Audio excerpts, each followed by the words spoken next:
Hello everyone, welcome all of you. इस video में हम लोग डिस्कस करेंगे इन्वेंट्री के बारे में और इसमें हम लोग ये समझेंगे कि व्हाट इज़ इन्वेंट्री, इन्वेंट्री किसको बोलते हैं। बड़ा ही सिंपल लैंग्वेज में इसको डिस्कस करेंगे जिसमें सबको समझ में आ जाएगा बड़ा आसानी से।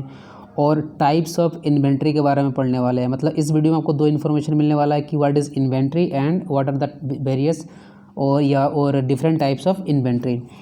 तो सिंपल सी बात है, एक एग्जांपल लेता हूँ मैं, उससे हम लोग समझेंगे। सपोज़ आप मार्केट जाते हो, आप लोग मार्केट गए हो और मार्केट से आप गए हो कुछ परचेज़ करने के लिए। लेट अस सपोज़ मार्केट में आप लोग गए हो पेन खरीदने के लिए, ठीक है। तो आप गए हो मार्केट पेन खरीदने के लिए, आपने क्या किया कि 2 पेन खरीद के ले आए हो। आपको अभी रिक्वायरमेंट थी 1 पेन की, लेकिन आपने कितना परचेज़ किया? 2 पेन परचेज़ किया। फिर आप रिटर्न कहाँ पर आ गए हो? घर पे आ गए हो। तो अभी आपने 2 पेन परचेज़ करके आए हो, लेकिन जब घर पर आते हो ना, तो आपने क्या किया कि एक पेन को भैया अपने पास रख लिया और एक पेन को यूज़ करने लगे। आपने बोला कि अभी मैं एक पेन को यूज़ करूँगा और ये जो दूसरा पेन है, जब मेरा ये इसका रिफ़िल ख़त्म हो जाएगा उसके बाद मैं इस दूसरे वाले पेन को यूज़ करूँगा।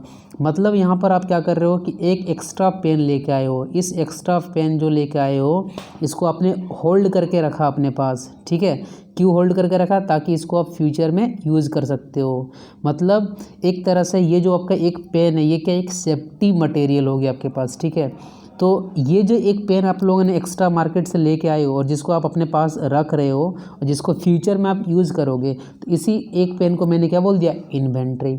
तो इन्वेंट्री क्या होता है? इन्वेंट्री कोई भी एक ऐसा सामान हो सकता है जो आदमी उसको अपने पास रखता है और उसको फ्यूचर में या तो उसको यूज़ करने के लिए रखता होगा या तो उसको सेल करने के लिए, ठीक है। या तो बेचने के लिए रखेगा या तो सेल करने के लिए, बस यही 2 चीज़ रीज़न हो सकता है। तो उस सामान को हम लोग क्या बोल देंगे? इन्वेंट्री बोल देंगे। तो सिंपल से वर्ड में इन्वेंट्री क्या होता है? ये कोई स्टॉक होगा। स्टॉक का मतलब क्या है कि मतलब जैसे बड़ा मान लो दुकान है, जो रिटेलर वगैरह होते हैं, जैसे कि जहाँ से आप मार्केट से जहाँ पे आप कुछ खरीद कर लाते हो, तो आप तो 2 पेन खरीद के लाए हो, लेकिन वो जो दुकानदार होगा वो 2 पेन थोड़ी लाएगा, वो तो बहुत सारा पेन खरीद के लाएगा और उसको जमा करके रखेगा, स्टॉक करके रख लेगा, ठीक है। तो वो तो मैंने एक सिर्फ पेन का एग्जांपल लिया। तो वो कोई भी आइटम हो सकता है, उसको क्या कर सकता है? वो स्टॉक करके रख सकता है। या तो और resources that are used in any organisation. मतलब इन्वेंट्री कोई भी एक ऐसा सामान हो सकता है, चाहे वो स्टॉक भी हो सकता है या तो कोई रिसोर्सेज हो सकता है जिसको ऑर्गेनाइजेशन यूज़ करने के लिए रखता हो या तो फ्यूचर में उसको सेल करने के लिए, बेचने के लिए रखता होगा। तो और दूसरा इसका डेफिनेशन क्या हो सकता है कि it may be defined as stock. क्या मतलब? ये एक ऐसा स्टॉक होगा आपके हाथ में जो given time and it may be used for the purpose of later use और सेल। मतलब आपके पास जो ये स्टॉक अभी है हाथ में, इस स्टॉक को आप क्या चाहोगे कि फ्यूचर में आप इसको यूज़ करो या तो सेल करने के लिए रखते हो। तो उसी सामान को हम लोग क्या बोल देते हैं? इन्वेंट्री बोल देते हैं। जैसे और अगर इन्वेंट्री की अगर हम लोग बात करें कि इन्वेंट्री के मतलब एग्जांपल कौन कौन से हो सकते हैं, तो ये आपके कोई भी रॉ मटेरियल वो पदार्थ होता है जिससे आप कोई भी मतलब प्रोडक्ट बनाने जाते हो। जैसे कि अगर मुझे स्टील बनाना है तो स्टील के लिए रॉ मटेरियल किसकी रिक्वायरमेंट होगी? मुझे आयरन की रिक्वायरमेंट हो जाएगी। तो आयरन क्या हो गया? रॉ मटेरियल हो गया। ये सेमी फिनिश्ड इन्वेंट्री भी हो सकता है। सेमी फिनिश्ड का मतलब होता है कुछ ऐसे इन्वेंट्री होते हैं जिसमें भी पूरा काम नहीं हुआ, उसमें मतलब और कुछ काम होगा, उसके बाद वो फिनिश हो जाएगा। लेकिन अगर आप इस तरह के भी मटेरियल को स्टॉक करके रख लेते हो तो ये भी आपका इन्वेंट्री कहलाएगा, ठीक है। सब असेंबली मतलब अब जैसे कि कार है, तो कार भैया जो अगर आप उसको असेंबल करोगे तो बहुत सारे छोटे छोटे कंपोनेंट, जैसे टायर अलग रहेगा, डिफरेंशियल सिस्टम अलग रहेगा। तो भैया आपने टायर कहीं और मैन्युफैक्चरिंग होता है, ठीक है, एक्सल कहीं और हो रहा है, डिफरेंशियल गियर मैकेनिज्म कुछ और हो रहा है। तो ये जो छोटे छोटे पार्ट इसमें है, ये क्या कहलाएंगे? सब असेंबली कहलाएंगे। जैसे ये जो टायर इसमें लगने वाला है, ये क्या होगा? इसका सब असेंबली होगा। तो सब असेंबली आपके इन्वेंट्री हो सकते हैं। फिनिश्ड गुड, जैसे कि गुड्स, जैसे कि आप जो राशन दुकान जाते हो, किराने की दुकान में जो भी सामान लेने के लिए जाते हो, वो कैसे प्रोडक्ट आपके फिनिश्ड मटेरियल है, ठीक है। या तो वर्क इन प्रोसेस इन्वेंट्री का मतलब वो इन्वेंट्री जिसमें अभी मान लो कि 50% काम हुआ होगा और मान लो 50 हुआ हो या 80 हो, मतलब कुछ परसेंट काम उसमें हुआ होगा और कुछ होगा, उसके बाद ये पूरा कंप्लीट मतलब फिनिश्ड गुड कहलाएगा। तो उसको भी आप बोल सकते हो इन्वेंट्री, ठीक है। तो ये तो समझ में आ गया कि इन्वेंट्री कोई भी सामान हो सकता है जिसको हम लोग अपने हाथों में या गोडाउन में होल्ड करके रखते हैं ताकि उसको हम लोग फ्यूचर में यूज़ करें, ठीक है, या तो सेल करें। 2 ही चीज़ हो सकता है, या तो सेल करेंगे या तो उसको यूज़ करेंगे, ठीक है। लेकिन अगर किसी ने पूछा ठीक है तो ऐसा क्या रिक्वायरमेंट होता है कि भैया इसको हमको होल्ड करके रखना ही पड़ेगा या तो मतलब अपने पास, क्योंकि इन्वेंट्री जो होता है अगर आप उसको होल्ड करके अपने पास रखोगे किसी भी स्टॉक में, मतलब इसका अगर स्टॉक रखते हो किसी भी मटेरियल का, तो भैया वो फ्री में तो मिलेगा नहीं, इसमें तो पैसे लगेंगे ना। तो ऐसा क्या रिक्वायरमेंट होता है कि अगर हम लोग उसको होल्ड करके रख रहे हैं तो इसका ज़रूरी क्या होता है। एग्जाम्पल से अगर हम लोग समझते हैं कि सपोज़ आप मार्केट गए हो एक किसी दुकान में, ठीक है, आपने सपोज़ मैंने अभी एग्जांपल लिया था कि पेन, आपने पेन खरीदने के लिए गए हो। अगर इस दुकान में मान लो अगर नंबर 1 दुकान में अगर पेन आपको नहीं मिला, अगर मान लो कि अगर आपका इससे जान पहचान बहुत बढ़िया है, ठीक है, तो आपने ये आपको क्या बोलेगा कि चलो आप दूसरे दिन आना, ठीक है, तो आप क्या करोगे दूसरे दिन जाओगे, और दूसरे दिन भी अगर आपको पेन नहीं मिलेगा तो क्या आप इसके पास जाओगे, नहीं, आप क्या बोलोगे भैया उससे अच्छा क्यों ना मैं दूसरे वाले दुकान से खरीद लूँ, ठीक है। तो अब इससे यहाँ पर ये समझ में आता है कि आप मान लो कि ये बंदा जो गया था इसके पास खरीदने के लिए, उसके पास जब वहाँ पे एक दिन गया, अच्छा रिलेशन था तो इसलिए दूसरा भी दिन गया, दूसरा दिन जब नहीं मिला तो भैया वो दूसरी दुकान पे चला गया। अब ये बंदा जो है जो पेन खरीदने के लिए गया था वो अपने दोस्तों को भी बोलेगा कि यार उसके वहाँ तो ये पेन मिलेगा ही नहीं, तुम तो उसके दूसरी दुकान में चले जाओ, ठीक है। तो इससे हमको ये देखने को मिल रहा है कि जो यहाँ पे जो दुकानदार था, ये जो कस्टमर है और दुकानदार के बीच में जो एक रिलेशन है वो क्या हो गया, ख़राब हो गया। क्यों ख़राब हुआ, क्योंकि इस दुकानदार ने इन्वेंट्री एक्स्ट्रा स्टॉक करके नहीं रखा। जैसे कि यहाँ पेन क्या हो गया, इन्वेंट्री हो गया, तो इसने अगर एक्स्ट्रा इन्वेंट्री अगर पेन को स्टॉक करके रखता है तो भैया ये इसको जैसे शॉर्टेज होता तो तुरंत गोडाउन से उसको मंगवा लेता, और जो कस्टमर के बीच का जो रिलेशन था वो भी उसको बच जाता, ठीक है। तो ये भी एक रीज़न होता है इन्वेंट्री को मतलब हाथ में रखने के लिए। प्लस इससे एक अच्छा रिलेशन बना हुआ रहता मार्केट में, एक रेपुटेशन बना हुआ रहता है कि हाँ यार कि उस दुकानदार के पास जाओगे तो जब भी जाओगे तो भैया उसके पास वो सामान तुरंत आपको मिल जाएगा, ठीक है। तो इसके लिए भी आपके पास लोग तुरंत पहुंच जाएंगे किसी भी चीज़ को परचेज़ करने के लिए। उसके बाद क्या होता है कि आप कभी जैसे कि आप मान लो 2 पेन खरीद रहे हो, ठीक है, उसी की जगह आप बोलोगे मैं 100 पेन खरीदने वाला हूँ, तो जैसे ही आप कोई भी चीज़ ज़्यादा क्वांटिटी में खरीदते हो तो आपको वहाँ पे मिलने लगता है क्या, डिस्काउंट। तो ये भी रीज़न होता है कि लोग एक्स्ट्रा सामान को खरीदते हैं, मतलब एक्स्ट्रा अमाउंट में खरीद लेते हैं उसको और अपने स्टॉक में ला के उसको जमा कर देते हैं, ठीक है। तो ये किस लिए कर रहे हैं, क्योंकि वहाँ पर उसको डिस्काउंट मिल रहा है। तो समझते हैं कि जो इन्वेंट्री होता है उसका क्या क्या पर्पस होता है, क्यों इसको हम लोग को कंट्रोल करना चाहिए।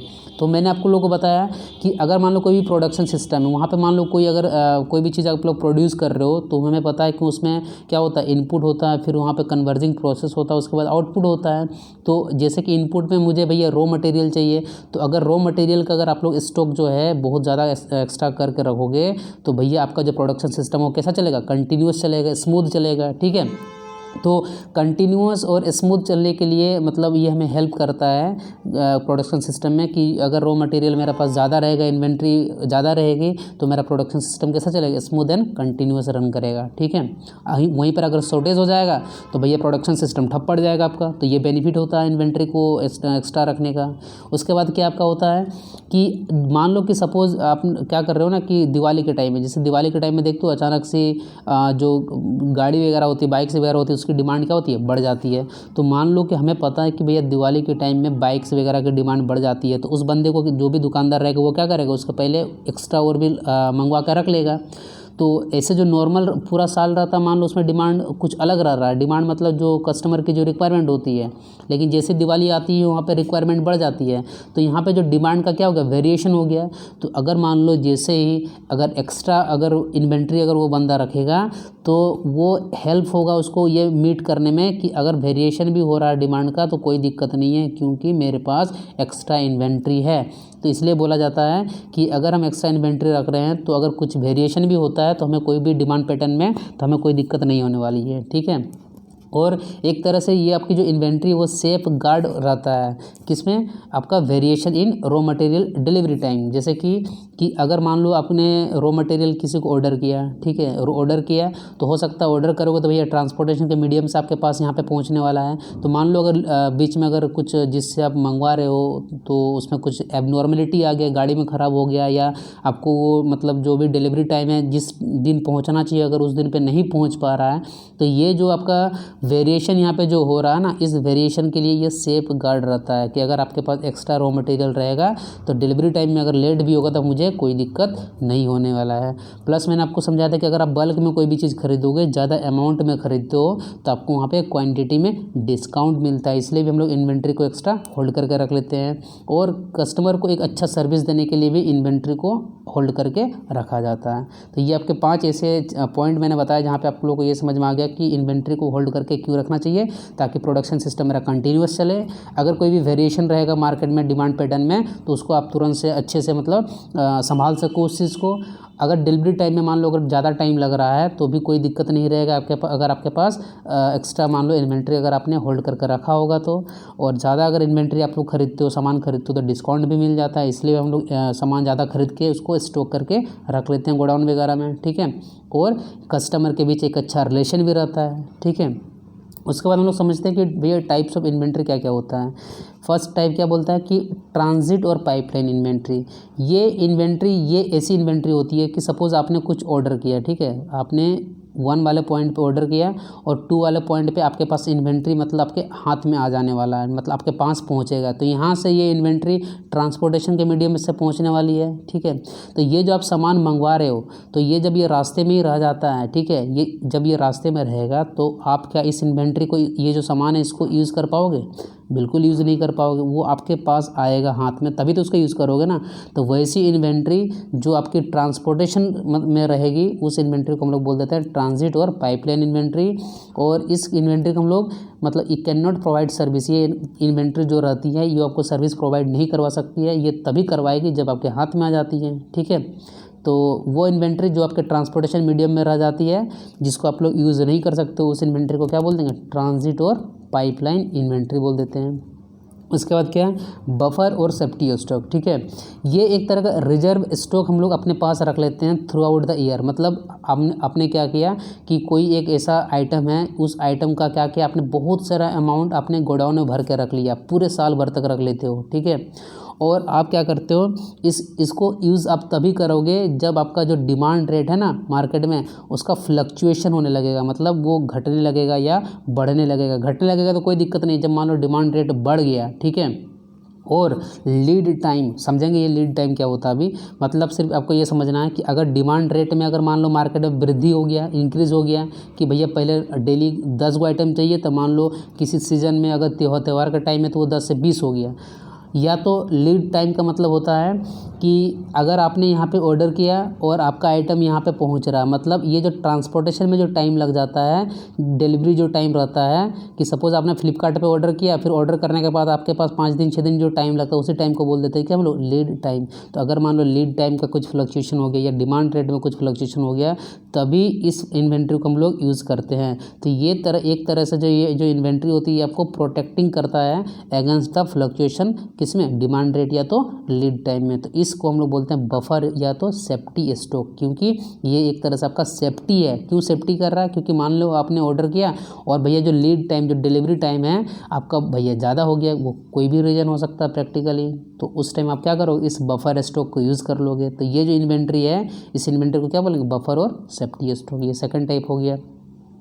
अब हम यहाँ पे मैंने नोट लिखा है कि अगर मान लो यहाँ पे नॉर्मल वर्किंग कंडीशन है कि भैया आपका कोई डिमांड में भी कोई फ्लक्चुएशन नहीं है, ठीक है, और जो डिलीवरी टाइम जिसको हम लीड टाइम बोल रहे हैं, इसमें भी कोई दिक्कत नहीं है। अगर मान लो 6 दिन में बोल रहा है कि आपका जो भी सामान है मैं डिलीवर कर दूंगा और 6 दिन में आ भी जाता है, तो कोई दिक्कत नहीं है। इन 2 कंडीशन में अगर आपका नॉर्मल वर्किंग कंडीशन रहेगा तो जो आपका इन्वेंट्री था तो उसको हम लोग यूज़ नहीं करेंगे, ठीक है, उसको क्या करेंगे? यूज़ नहीं करेंगे। सिर्फ एडवर्स कंडीशन, मतलब जब फ्लक्चुएशन जब हो जाएगा, डिमांड बढ़ जाएगा या लीड टाइम मान लो बढ़ गया, तभी हम लोग इसको मतलब एक तरह से यूज़ कर सकते हैं, ठीक है। तो यहाँ पे एक एग्जांपल समझते हैं कि मान लो किसी भी आइटम का डिमांड जो है मार्केट में कस्टमर का, वो 10 यूनिट पर डे है, लीड टाइम 6 दिन है। 6 दिन का मतलब हो गया कि आज आपने मान लो कि यहाँ पे ऑर्डर किया, तो आप यहाँ पर हो, ठीक है, आप यहाँ पर हो, बैठे हो यहाँ पे, आपने ऑर्डर कर दिया फ्लिपकार्ट में। तो फ्लिपकार्ट में जैसे ऑर्डर करोगे क्या आपको तुरंत मिल जाएगा? नहीं मिलेगा, वहाँ पे आपको एक टाइम लगने वाला है।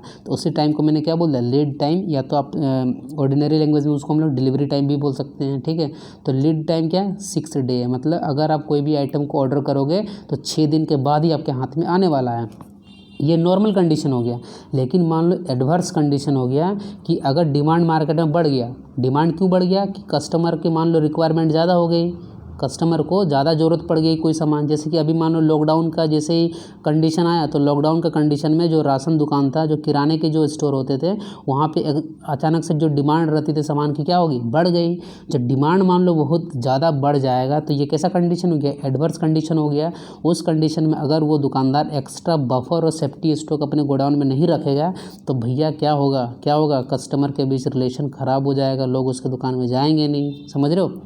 और अगर लीड टाइम मान लो 10 दिन हो गया, पहले 6 दिन लग रहा था, अब 10 दिन लग रहा है, तो इस केस में जो बफर स्टॉक वाला जो इन्वेंट्री होगा हम लोग क्या करना, यूज़ करना पड़ेगा, क्योंकि 4 दिन में ही ख़त्म हो जाएगा। 4 दिन में ही ख़त्म हो जाने कहने का मतलब ये है कि आपको अगर आपके पास मान लो 10 यूनिट पर डे है और आपको पता है कि आपने ऑर्डर कर दिया आज और 6 दिन के बाद सामान आने वाला है, मतलब अगर 10 यूनिट अगर डेली खर्चा हो रहा है तो 6 दिन तक आपके पास कितना यूनिट बचा होगा, 60 यूनिट बचा होगा, ठीक है। तो अगर आपके पास यहाँ लीड टाइम कितना 10 डेज़ है, यहाँ पे लीड टाइम कितना है 10 डेज़ है, मतलब अब आपके पास इन्वेंट्री क्या होने वाली है, 4 दिन के बाद आने वाली है, ठीक है। लेकिन अगर डेली मान लो 15 यूनिट अगर आपके पास डिमांड है मार्केट में, तो भैया अगर आपके पास 60 यूनिट जो आपको 6 दिन चलने वाली थी, अब ये क्या हो जाएगी, 4 दिन में ही ख़त्म हो जाएगी, ठीक है। और अगले 6 दिन के बाद फिर सामान ये आने वाला है। तो अब मैं क्या करूँगा, बोलूँगा भैया मेरे पास जो सेफ्टी स्टॉक जो रखा हुआ है क्यों ना उसको यूज़ कर लिया जाए इस 6 दिन के खातिर, ठीक है। तो सेफ्टी स्टॉक का यूज़ कब करोगे, जब आपका डिमांड रेट बढ़ जाएगा या तो लीड टाइम बढ़ जाएगा, ठीक है। तो वही यहाँ पे मैंने समझाया हुआ हूँ कि मान लो हाथ में जो इन्वेंट्री आपका कितना है, 60 इन्वेंट्री है, तो 60 अगर इन्वेंट्री है और डेली मान लो 10 को खर्चा है, ठीक है, डेली कितना 10 खर्चा है, तो ये कितना 6 दिन तक चलेगा।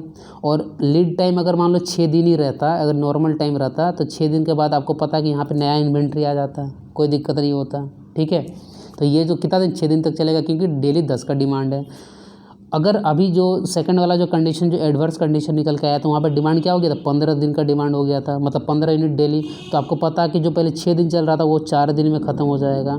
और लीड टाइम भैया अब ये यहाँ पे 10 दिन में आने वाला है, मतलब 4 दिन तो ख़त्म हो गया, 6 दिन तक बैठना पड़ेगा। तो इस कंडीशन में आप क्या करोगे, जो बफर स्टॉक था आप उसको यूज़ कर लोगे।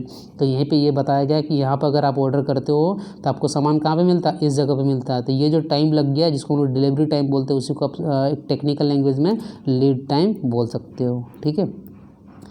तो लीड टाइम क्या होता है कि ये वो टाइम होता है, ये गैप होता है between placing an order and inventory on hand so that it can be used. मतलब आपने यहाँ पे ऑर्डर किया और ऑर्डर करने के बाद जो टाइम लग जाता है इन्वेंट्री को आपके हाथ में पहुँचने के लिए, उसी इन्वेंट्री को हम लोग हाथ में या आपके पास में पहुँचने के लिए उस जो गैप होता है उस टाइम गैप को हम लोग लीड टाइम बोलते हैं, ठीक है। नेक्स्ट आपका इन्वेंट्री का टाइप क्या थर्ड है, सीजनल इन्वेंट्री। सीजनल इन्वेंट्री का मतलब क्या होता है, ये जो सामान होता है ना सीजन पर डिपेंड करेगा। जैसे कि मान लो कि रेनी सीजन है तो रेनी सीजन में भाई रेन कोट की रिक्वायरमेंट ज़्यादा रहेगी, ठीक है। गर्मी का सीजन रहेगा तो सूती के कपड़े की रिक्वायरमेंट ज़्यादा रहेगी, फ्रीज की रिक्वायरमेंट ज़्यादा रहेगी, ठीक है। उसके बाद आपका फ़ैन की रिक्वायरमेंट ज़्यादा रहेगी, एसी की रिक्वायरमेंट ज़्यादा रहेगी। अगर आपका ठंडा का टाइम है तो भैया गर्म कपड़े की रिक्वायरमेंट ज़्यादा रहेगी, हीटर की रिक्वायरमेंट ज़्यादा रहेगी। मतलब वैसे सामान जो सीजन पे डिपेंड करता हो तो उस इन्वेंट्री को क्या बोल देंगे, सीजनल इन्वेंट्री, ठीक है। तो ये जो इन्वेंट्री होती है ये सीजन के अकॉर्डिंग वेरिएशन होते रहता है। जैसे कि गर्मी के मौसम में एसी, रेफ्रिजरेटर, फ़ैन इनका डिमांड बहुत ज़्यादा बढ़ जाएगा। क्या इनका डिमांड ठंडा में बढ़ेगा, नहीं बढ़ेगा भाई, कौन एसी खरीदेगा ठंडा में चलाएगा, ठीक है। ठंडा में डिमांड किसका बढ़ जाएगा, हीटर का, वुलन क्लॉथ्स मतलब गर्म कपड़े का। तो भैया जो इन्वेंट्री सीजन पे डिपेंड कर रही है उस सीजन के अकॉर्डिंग आप एक्स्ट्रा सामान अपने गोडाउन में स्टॉक करके रख लेते हो। इस तरह के इन्वेंट्री को सीजनल इन्वेंट्री बोलते हो। कुछ आता है एंटीसिपेशन इन्वेंट्री। ये इन्वेंट्री ऐसे आइटम्स होते हैं जो डिमांड फ्यूचर के लिए, मतलब जैसे फ्यूचर में अगर गवर्नमेंट ने मान लो कोई पॉलिसी चेंज कर दिया है कि भैया ठीक है 22 तारीख से या कोई भी ऐसा तारीख मतलब आपका जो अभी डेट है उसका नेक्स्ट डेट से मान लो लॉकडाउन लगने वाला, तो आप जैसे सुनोगे आप क्या करोगे, मार्केट से भैया एक्स्ट्रा किराने की सामान लेके चले आओगे, फिर पेट्रोल वगैरह भाई एक्स्ट्रा डलवा कर रखोगे अगर आपको पता चला कि पेट्रोल पंप वगैरह बंद है तो, ठीक है। या कोई ऐसी भविष्यवाणी हो गया कि आने वाले टाइम में प्याज का रेट बढ़ने वाला है या कोई भी सामान का रेट बढ़ने वाला है, तो आप उसको क्या करोगे, पहले से ही अपने पास जमा करके रख लोगे। तो इस तरह के इन्वेंट्री को हम लोग बोलते हैं क्या, एंटीसिपेशन इन्वेंट्री। ये इन्वेंट्री गवर्नमेंट के पॉलिसी चेंज कारण भी हो सकती है, या तो अगर आपको पता चल गया कि फ्यूचर में किसी भी चीज़ का प्राइस जो है वो हाइक कर रहा है तो भी आपका रीज़न हो सकता है। या कहीं पे मान लो बैंकों का अगर स्ट्राइक है तो आप क्या करते हो भाई, स्टार्टिंग में पैसा वगैरह बहुत ज़्यादा निकाल के रख लेते हो, समझ रहे हो। तो उसके मतलब कुछ भी सामान खरीदने के लिए, या शट डाउन हो रहा है किसी भी चीज़ का, या तो पीक सेलिंग फोरकास्ट मतलब किसी भी चीज़ का अगर भविष्यवाणी, फोरकास्ट मतलब होता है भविष्यवाणी, कि भविष्यवाणी हो गया कि आने वाले टाइम में पेट्रोल का दाम भैया 110 रुपया पर लीटर हो जाएगा, और मान लो अगर अभी 100 रुपया पर लीटर है, तो आप क्या बोलोगे कि भैया क्यों ना जल्दी से एक्स्ट्रा, अगर जिसको डेली 1 लीटर का भी ज़रूरत होगा तो वो भी 10 लीटर भरवा कर रख लेगा। क्यों? क्योंकि भैया आने वाले टाइम में ये 10 रुपये बढ़ने वाला है। तो इस तरह की इन्वेंट्री को क्या बोलने वाले, एंटीसिपेशन इन्वेंट्री बोलने वाले हो। तो आज की वीडियो में हम लोगों ने क्या सीखा कि इन्वेंट्री क्या होता है। इन्वेंट्री कोई भी एक ऐसा सामान होता है जिसको हम लोग अपने हाथों में या गोडाउन में होल्ड करके रखते हैं ताकि उसको फ्यूचर में सेल कर सके या तो यूज कर सके। पर्पस ऑफ इन्वेंट्री हम लोगों ने यही समझा कि अगर मेरे पास अगर इन्वेंट्री रहेगा तो प्रोडक्शन सिस्टम में मतलब जो प्रोडक्शन जो भी कर रहा हूँ वो कंटिन्यूस रन करेगा। अगर मार्केट में कोई भी वेरिएशन होगा तो उसको हम लोग तुरंत उस पैटर्न को मतलब मीट कर सकते हैं, मतलब उसको जो भी कस्टमर की डिमांड में रहेगी उसको हम लोग फुलफ़िल कर सकते हैं। ठीक है, अगर डिलीवरी टाइम में और अगर डिमांड में कुछ अगर मान लो वेरिएशन आ गया तो एक तरीके से ये सेफ गार्ड तरीके से यूज़ होता है। अगर हम लोग ज़्यादा सामान बल्क में कोई भी चीज़ खरीदेंगे तो डिस्काउंट मिलता है और ये कस्टमर के लिए बेटर सर्विस देता है। 5 तरह का इन्वेंट्री क्या क्या देखा था हम लोगों ने, ट्रांजिट और पाइपलाइन इन्वेंट्री। ये वो इन्वेंट्री होती है जब वो ट्रांसपोर्टेशन का टाइम रहती है, इस इन्वेंट्री को हम लोग यूज़ नहीं कर सकते हैं। बफर और सेफ्टी स्टॉक वो स्टॉक होता है जिसको हम लोग 1 साल तक पूरे गोडाउन या किसी जगह पे स्टोर करके रखते हैं, और इसका यूज़ हम लोग तभी करते हैं जब फ्लक्चुएशन हो जाता है डिमांड रेट में या तो लीड टाइम में। थर्ड हम लोगों ने देखा था क्या कि लीड टाइम, तो समझ गए कि ये टाइम गैप बिटवीन जब आप इन्वेंट्री ऑर्डर करते हो और जब आपके हाथ में आ जाता है, इस टाइम गैप को बोल देते हो क्या, आप बोल देते हो लीड टाइम। सीजनल इन्वेंट्री जो सीजन पे डिपेंड करता है। ठीक है, एंटीसिपेशन इन्वेंट्री मतलब कि अगर किसी भी इन्वेंट्री का फ्यूचर में मान लो उसकी डिमांड बढ़ने वाली है, चाहे वो गवर्नमेंट की पॉलिसी के कारण हो या किसी भी चीज़ का रेट बढ़ने वाला हो, तो उसको आप पहले से ही अपने पास स्टॉक करके रख लेते हो, तो उसी को हम लोग बोल देते हैं कि एंटीसिपेशन इन्वेंट्री। आई होप आपको सब कुछ समझ में आ गया होगा। तो नेक्स्ट वीडियो में हम लोग समझने वाले हैं कि ये जो इन्वेंट्री होता है, इस इन्वेंट्री भैया फ्री में तो मिलेगा नहीं, मतलब इस इन्वेंट्री को हम लोग जो ऑर्डर करते हैं उसके बाद ऑर्डर करके मंगवाते हो, फिर भाई उसको जमा करके अपना गोडाउन में रखते हो, तो हर एक जगह पे अलग अलग कॉस्ट लगता है। तो अगले वीडियो में हम लोग समझने वाले हैं कि कैसे कैसे कौन कौन सा डिफरेंट टाइप के कॉस्ट होते हैं इन्वेंट्री से रिलेटेड। ठीक है, तो मिलते हैं फिर नेक्स्ट वीडियो में। So guys, thanks for watching this video.